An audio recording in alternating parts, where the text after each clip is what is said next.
Listo. ¿Qué tal? Buenas noches. Nuevamente estamos aquí viendo la materia en neurolingüística, esta vez con el tema de neurobiología del lenguaje. Y para ver este tema, tenemos como invitado al licenciado en lenguas extranjeras, Eric Magaña Ruiz, quien nos hace el honor de acompañarnos. También recordándoles que es químico farmacobiólogo, maestrante en neurociencias para la educación. ¿Qué tal, Eric? ¿Cómo te encuentras esta noche? ¿Qué tal? Muchas gracias, Eduardo. Muy bien, pues aquí con mucho gusto acompañándolos para tener una breve charla en torno al lenguaje. Como siempre, un gusto tenerte aquí, Eric. Pues mira, dentro de todos los temas que hemos estado manejando, nuestros seguidores nos han hablado sobre un aspecto importante que es el desarrollo del lenguaje.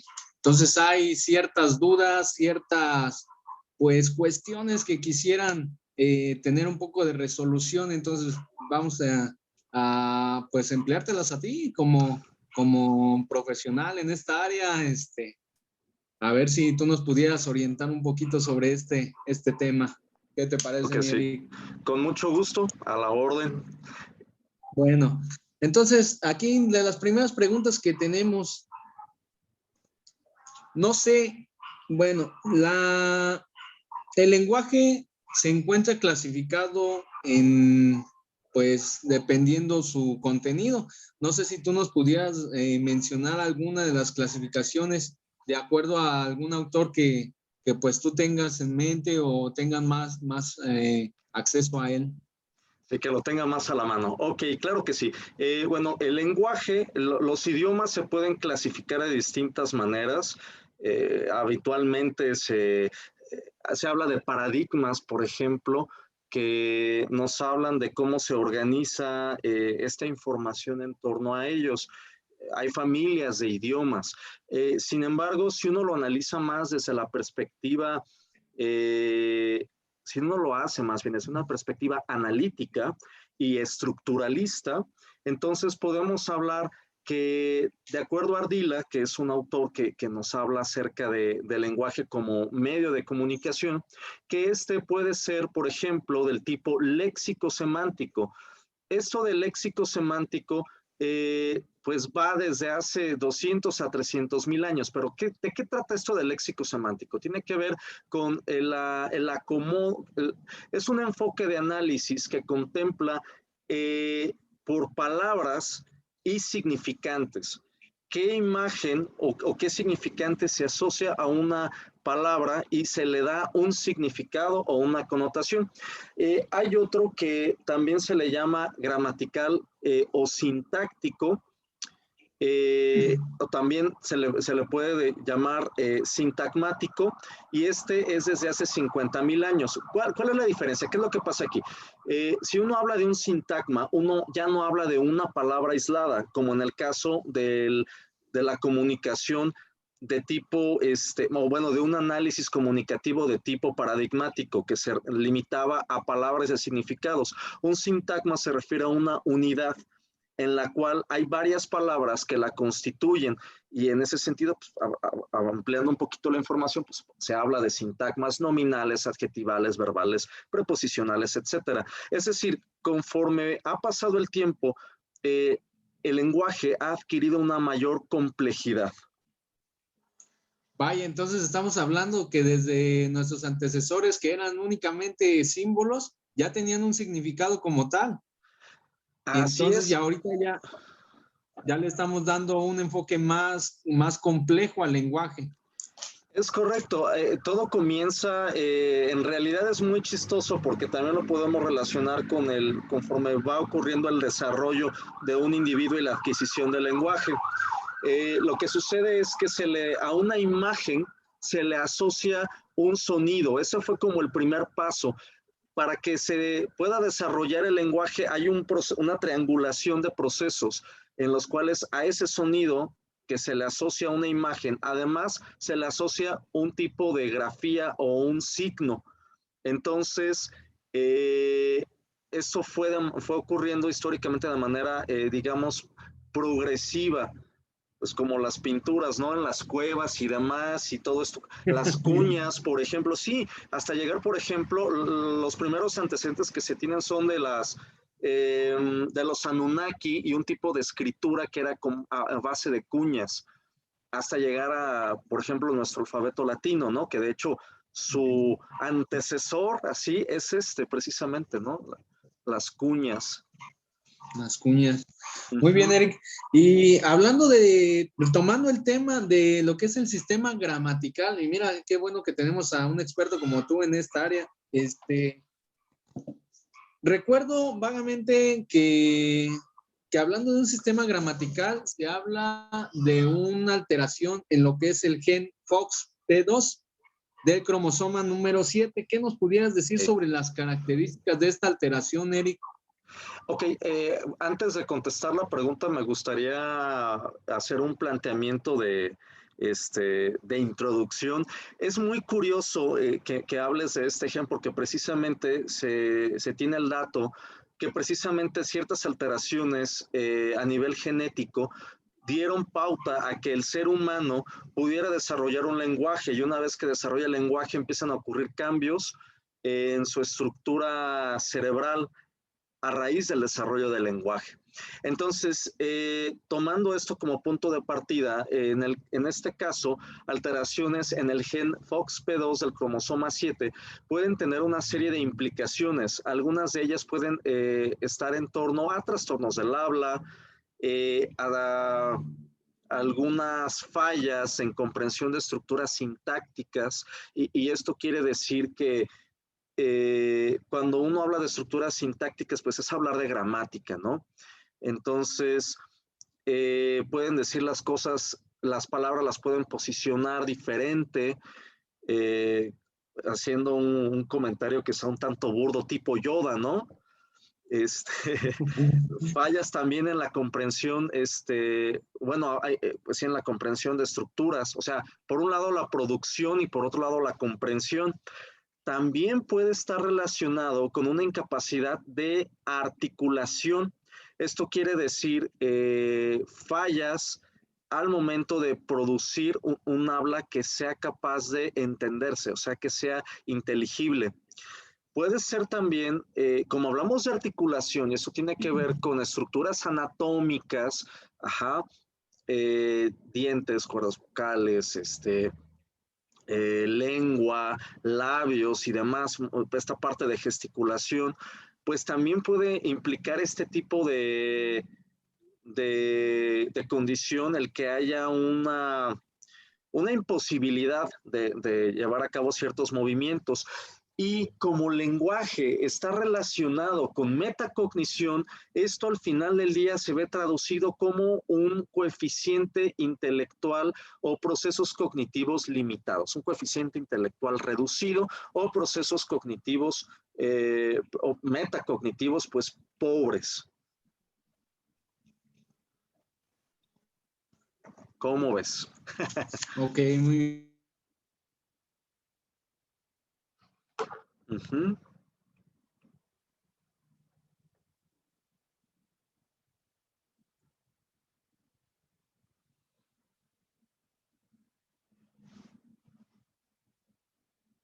Y de nosotros mismos de hablar. Entonces, ¿cómo es que se presenta el desarrollo del lenguaje, Eric? ¿Cómo es que se dan estas etapas? Ok, sí, cuando hablamos de un desarrollo del lenguaje, eventualmente nos tenemos que remitir a un desarrollo de un individuo, a las etapas del desarrollo. Entonces, lo podemos categorizar como las siguientes etapas que les voy a enlistar, que de hecho son 5. Primero hay una etapa prelingüística, esta va de los 0 a 1 año más o menos, en las cuales el lenguaje está reducido a señas, gestos, balbuceos, sonrisas. Recordemos que el lenguaje es una consecuencia de la metacognición. Entonces, a partir de los 0 a 1 año, es donde empiezan a construirse esas bases, empieza a familiarizarse el bebé con sonidos, con gestos, observa, conforme va pasando el tiempo, que hay ciertas cuestiones no importantes en torno a los sonidos. pero por esa etapa, la prelingüística, pues se limita a balbuceos. Posteriormente viene una etapa de una palabra, es decir, ya puede articular medianamente, esta etapa, perdón, va de los, como de 1 año a 2 años, que es como cuando los niños empiezan a hablar, empiezan a decir palabras, algunas las pronuncian con mucha claridad, Comúnmente algunas decimos otras no. mamá, papá. Ajá, sí, exactamente, son palabras, pero además hay procesos interesantes implicados, porque ocurre esto que te comentaba, que es la asociación ya del sonido a la imagen o a lo que él está viendo. Él dice ma y ve que la mamá se acerca, entonces sabe que ma tiene que ver con mamá y hay una serie de construcción de significantes ahí. La tercera etapa se refiere al lenguaje telegráfico. Esto va como del año y medio a los 2 años y medio, más o menos. Hay más palabras, hay un enriquecimiento léxico, pero no hay estructuras sintácticas aún. Solamente hay palabras. Todavía no alcanza ese desarrollo o esa madurez, digamos, fisiológica también de su desarrollo para poder llevarlo a cabo. Después, posterior a los 2 años y medio o a partir de los 3 años, podemos decirlo, empiezan entonces ahora sí a construir oraciones sencillas y generalmente son frases que él ya empieza a relacionar con cierto tipo de situaciones. De los 4 años en delante, entonces, las oraciones toman una congruencia sintáctica. Esto quiere decir que ya hay oraciones complejas, hay oraciones largas y que vas a ver cuándo estructurarlas de acuerdo a un contexto. Entonces, esto son de manera general, pues las etapas del lenguaje, etapa prelingüística de una palabra, telegráfica, oraciones simples y finalmente oraciones complejas a partir de los 4 años. Quiere decir que en esta última etapa es cuando ya podemos realizar cualquier tipo de frase sin tener en sí que vaya en relación al contexto del ambiente. ¿Cómo? A ver, otra vez. Es que soy un poquito cortado. Bueno, es que estaba leyendo, básicamente, sí, exacto, se nos está cortando un poquito la comunicación. Que, por ejemplo, a partir de esta edad es cuando podemos realizar cualquier tipo de frase sin tener nada en relación con el contexto que estemos viviendo en ese momento. Pues en realidad sí puede ser frases largas descontextualizadas, sí puede ser el caso eventualmente, pero a cierto nivel, un nivel que guarde relación pues con cosas con las que el niño tenga contacto, relación su casa, a lo mejor comida, a lo mejor algún tipo de esparcimiento, de entretenimiento, una mascota, etcétera, ¿no? El nivel eventualmente a partir de este punto empieza a desarrollarse. Haciendo un paréntesis un poquito, es por eso que en la educación primaria se hace tanto énfasis de la lectoescritura y de lengua. Bueno, la lectoescritura al final de cuentas es un reflejo de cómo se va a representar el lenguaje. Eso es lo que va a hacer que despegue totalmente el desarrollo del lenguaje. Ya al momento en que empieza a escribir, ocurre otro cambio muy fuerte a nivel cognitivo y pues eventualmente a nivel cerebral. Ok, Eric. Mira, pues nos has dejado pues asombrados con esta explicación. Una última cuestión.